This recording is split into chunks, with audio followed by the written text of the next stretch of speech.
Hello again everybody, Captain Happy here, and today we have a Maiden Voyage video. I'll get it right out of the way quick.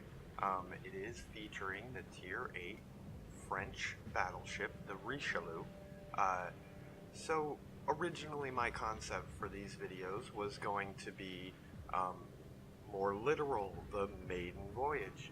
As soon as I unlock the ship, no upgrades, no anything, no even real direct experience playing the ship. I was just going to make a video about my first time out and live with the results. Well, I will be honest and say that the first 4 battles I played in this ship were all tier 10 and they were all miserable experiences. Now, I did okay. Sometimes I did, sometimes I didn't. But generally speaking, my experience with the ship was fine. But the games overall were really boring and not exactly vid-worthy. So I ended up on my 5th go having a battle where I was high tier and the results were much more engaging and entertaining to watch to make a video out of. So it's not exactly the Maiden Voyage, but close. So we'll go over some of the stats here. This is completely stock, fresh out of the box. Its turret traverse is 31 seconds for a battleship, not terrible. Reload time 30 seconds. I have heard a lot of people talk about how it's a Jean Bart without all the perks, and that seems relatively obvious and accurate. It does have a firing range of 23 kilometers, which is wonderful, and the stock hull also allows you to have a spotter plane, which makes your range just ridiculous.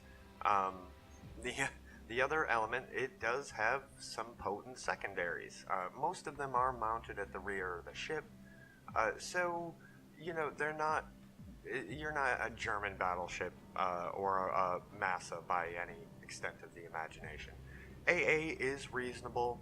That gets much better with the upgrades, but even stock, you know, you're not completely defenseless. Maneuverability, rudder shift time, 21.5 seconds. I'm thinking I might want to do something about that. However, this is kind of a bow-in type of ship. So your rudder time and your turning circle at 850 meters is workable.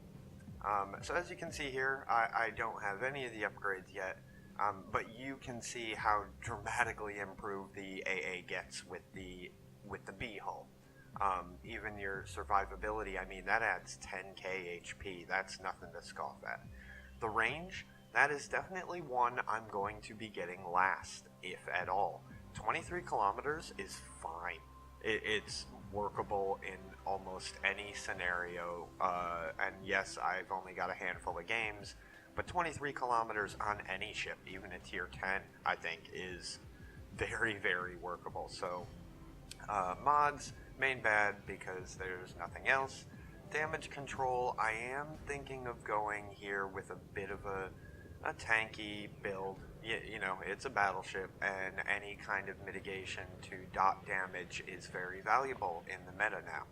I am thinking of main battery because of the traverse, but aiming systems is ultimately what I think I'll stick with, because again, I don't anticipate the playstyle of this ship requiring me to be swinging the turrets back and forth too dramatically. Damage control, again, for the tanky. There's another one, steering gears, I'm thinking about, but again, the playstyle doesn't necessarily dictate that as a necessity. And then concealment, because targeting is less valuable, even though I anticipate being spotted most of the match anyway. So there's the spotting plane. You do have an engine boost. The engine boost is really, really nice for dodging long-range fire, but also covering the map more quickly. So we'll get into the captain skills. It's a pretty standard battleship setup. Straight down the line, this is only a 13-point captain, so you go, obviously, advanced firing training. So that is one that I kind of not purposefully building for a secondary.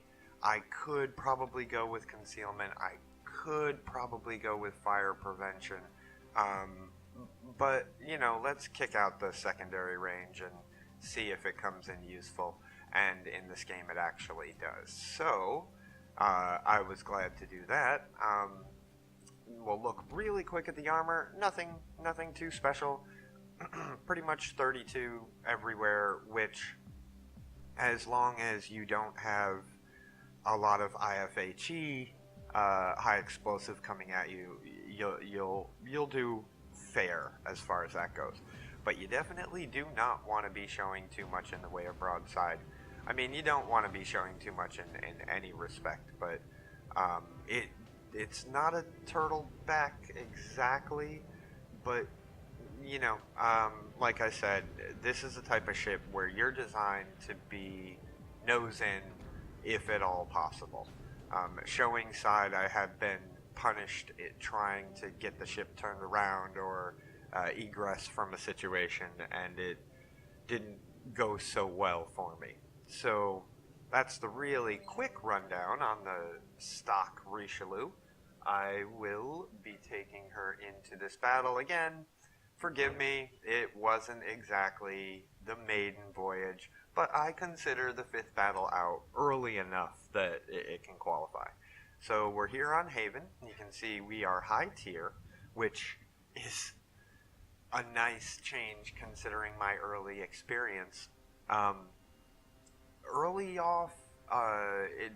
in this battle, you know, it starts kind of like your very typical kind of battleship play where it's not fast-paced and furious right from the beginning.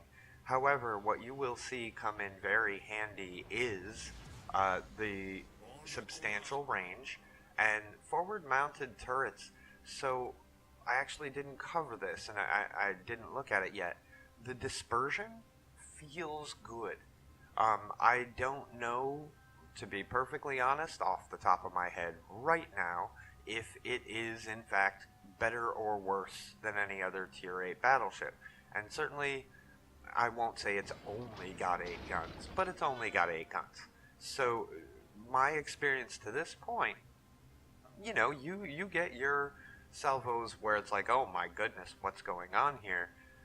But at the same time, at range, I've had some what feels like solid accuracy, solid dispersion. So that's encouraging from the get-go. And you'll see, I think, a couple of examples early in this game.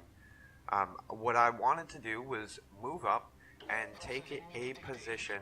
Now, I'm very mindful of when you're at the south spawn on this map.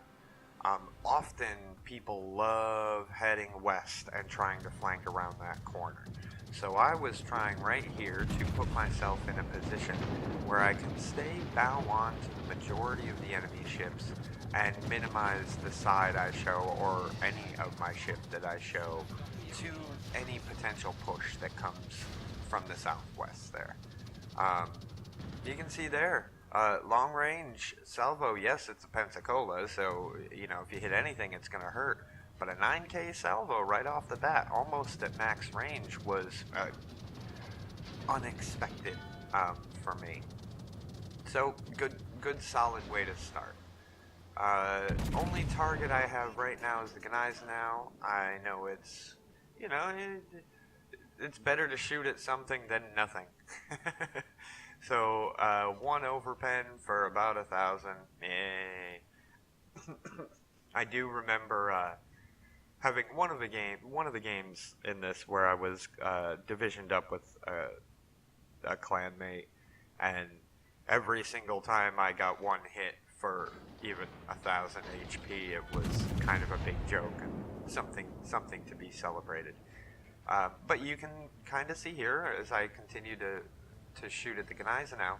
Now, I don't land very many hits, but the dispersion isn't the worst. However, I have found myself a nice home right here. I can put down fire on anything that pops up in front of me, but as you can see, that push is definitely happening. and we have a Jarvis way down there in the south. And when I'm in a destroyer, that's actually a position I like trying to get myself to as well, whether there are CVs or not. And this is a double CV game, so it's very risky. But being down there, you're able not to eliminate the cover that the enemy ships have, but you're able to keep them spotted. And here we see, so the Kaga attempts to drop me, and I use the speed burst to reverse, and end up only eating one torpedo, because I can get myself angled quick enough. The Kaga as well, a premium tier 8 Japanese CV. Its planes, it's got a boatload of planes, but they are pretty easy to shoot down, so I'm not going to use that as any kind of marker for the effectiveness of this AA in general, because it's not easy to, or it's not difficult to shoot them. And there, I get a nice citadel on the enemy Mogami. Again, you can see that wasn't exactly max range, and it was only one hit, but so far I seem to be able to put effective fire downrange, even not being very close in. And I'm really, like, at this point I'm kind of emboldened by that, and I love seeing the Pensa steaming around the corner.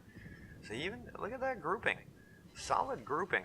I only get 3k, it's not what you'd want. But again, in the mode I'm in, this is kind of, again, not my first impression, but it's a very early impression of this ship, and seeing something like that is like, okay, I can definitely work with this. So I can see that the enemy push has shifted. They are no longer pushing out wide, and I definitely would be willing to bet that our, okay, that dispersion wasn't very good. But they're aware of the presence of our Jarvis down there, and they've shifted to kind of cut inside on the east side of these islands and push up that way, which, as far as I'm concerned, is absolutely fantastic. Not only this, North Carolina is going to be a threat to my side very soon, but the secondaries can open up on him, and we've got the Gneisenau and the York pushing in the middle, and that was the nicest broadside I could ask for from a York. Not a Citadel, but 12k damage. Yep, I'll take that any day of the week. However, I do have to expose myself here, and there it is. You can see just how vulnerable. The North Carolina is pretty powerful and pretty accurate, but my thinking at that point was I really had no choice.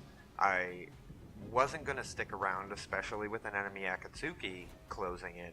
I needed to start creating some distance between him and me, and it gave my secondaries a chance to get into on some of the action, and we definitely don't do a substantial amount of damage to the North Carolina. He goes down right there. But again, it's something where I'm trying to get a feel for the ship, and it feels good that in a scenario like that I am not defenseless, considering all my main batteries are on the very front of the ship. Let's take another big chunk out of the York, and at this point there's blood in the water, and I'm licking my chops, and it's perfect because in my mind he's less than 1k HP. I'm like, okay, that's it, one more salvo and we can finish him. I even start looking around. Dispersion looks good. No, okay, not a single hit, not even a ricochet, just fell every which way. So I guess you get lucky sometimes and you don't get lucky sometimes, but I do notice the enemy kid in the Capt. That makes me very, very aware of the possibility of torpedoes coming my way. So it's at this point, and here we go. Yeah, of course. Of course my shots are on the way and somebody takes them. I'm surprised that kill steal wasn't my clanmate JB. Inside joke. Anyway, so I start to turn my nose into the Cap here, really anticipating that I'm going to have torpedoes coming my way. There is also a Charles Martel and I know he's got torpedoes as well. However, he looks to be relatively low HP. Nice. So, tit for tat. I secure the kill on the enemy Akatsuki. I guess that makes up a little bit for the enemy York. And I turn my full attention to the Charles Martel in the middle. Now, at this point, I'm keeping my nose exactly where I'm keeping it, and I'm even playing a little bit with the throttle because I fully anticipate not only Martel torps coming my way, and man, again, it straddles the target. So, when I was talking about the dispersion earlier, I do feel like it's solid, but that doesn't mean clearly that doesn't mean you're not going to have moments like that in a battleship where you have a pretty well aimed shot and RNG is just not with you. So back to the torpedoes. I'm anticipating both Kid torpedoes and Martel. And the Martel looks like he did a full turn, which means I'm anticipating both sets. So I do kill him because he put himself in a position where in order to get his torpedoes away, at least as I figure it, he turned completely around. And there are the Kid torpedoes. And I believe I eat 1, 2. Okay, but despite being on fire from the Martel, I saved my damage control party anticipating the torps coming. And I kind of get away with it there. Thankfully, my belt mitigates enough of the damage that it doesn't end up killing me, and that's rather fortunate. That salvo, however, felt very good. It was the Mogami I got the early Citadel on, and the ability to finish him off was nice. So I'm looking at the minimap. I see the last known positions. I also see fire coming from here. So I anticipate the Kid being right on the other side of this island. And I also anticipate, sure enough, there he is. He doesn't know where I am. My last known location was heading south. Even though I'm not contesting the Cap right now, if I were him, I would anticipate me continuing my movement south. And the last thing that I would expect would be seeing the Richelieu popping out right here, HE loaded, and I took, you can't see it on the replay, but the second he was spotted, I clicked him for concentrated fire from my secondaries. So I'm absolutely as ready as I can be to pop around this corner and see him, and sure enough, there he is. I get my HE salvo off, which does substantial damage and sets a fire, but full disclosure here, I'm not entirely familiar with the torpedo reload on the Kid, so I am anticipating with his turn out to broadside there, torpedoes are on their way. So foregoing the ability to continue laying down fire with my main guns, I turn my nose away, but it ends up being unnecessary. My secondaries take care of them, they finish them off, and that kill gave us the victory. So overall, I did garnered a fair amount of points here in the competition that's going on right now, and the game turned out very well. 4 kills, only 63k damage, so it's not show-stopping. Close quarters, Dreadnought, nice all around, top of the team, 1500 XP. I'm very happy with this performance. It was more engaging, certainly, to make a video out of, but I am